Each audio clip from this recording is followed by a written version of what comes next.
আজ তো আরো বেশি আপনার কাছে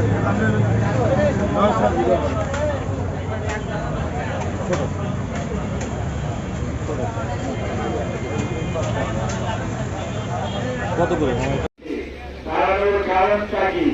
কারণটা হচ্ছে আরেকটি দল আছে না, যারা খবর আসার পর খালি লুটপাট করে আর এই সন্ত্রাসের জনকে ঠেকার দিয়েছে শ্রেণীকে। আগে এই শ্রেণী খালি সন্ত্রাস নাই, এই শ্রেণী বানিয়ে ভালো মানুষের জন্ম দিয়েছে। তার প্রকৃষ্ট আপনারা বলতেন না গর্ভমূলের আলাদা মনে আছে?